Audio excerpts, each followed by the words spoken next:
There's so much to this movie, so much to unpack, and I'm just trying to unpack as much as I can right here for you without spoiling it. So this is my spoiler-free video. If you've seen it and you want to see a spoiler video, that's coming up right next. So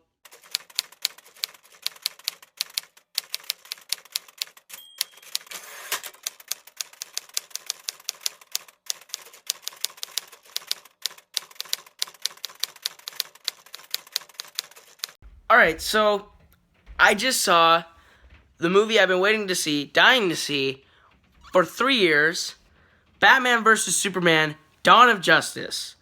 And, this is coming right out of the theater. I loved it. Well, I liked it a lot. There was a lot in here that I really thought was great, and there are parts in here that I thought could have been better. There are a few issues, but overall, there are a lot of good things. I think it's a good movie. So it's continuing my trend of every movie I've seen this year I've liked. I'm really happy about that, and I'm really happy that this is good. I'm really happy that this is a good movie, because now I'm ready to see the rest of this universe. I'm so ready to see the rest of this universe. Like, oh my gosh. I'm not going to spoil anything, so don't click away. No spoilers. None. I loved everyone in here except Superman. I like Henry Cavill as Superman, but he was too small. He was just too unemotional. And I guess, I don't know, I wasn't getting a lot of anything out of Superman, really. Ben Affleck as Batman was perfect casting. It was great. I'm ready to see his solo stuff.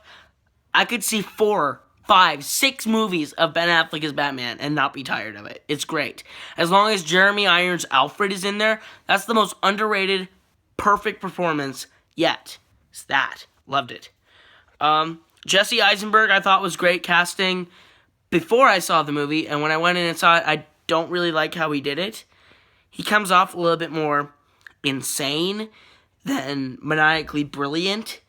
I think Jesse Eisenberg would have been better suited to play the Riddler rather than Lex Luthor. So yeah. Gal Gadot as Wonder Woman is great. I loved Wonder Woman so much. I love all the Easter eggs and cameos and stuff like that. Loved all of it. My only major issue is the editing in the very first sort of act is really, really, really sloppy. There are scenes, the whole first act is cut sloppily.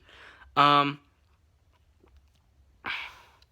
there'll be a scene, and then it jumps to another scene, and I'm like, wait, I wasn't quite done connecting here, but now you're putting me over here, and I'm kind of having a hard time putting all the pieces together. By the second act, I think I got it. But then in the second act, I didn't feel like I was getting everything out of Superman that I should have.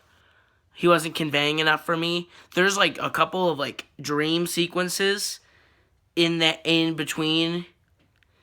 I don't know if you'd say it's late Act 1, early Act 2, but there's one in particular that was amazing, and the second one is kind of like foreshadowing, maybe.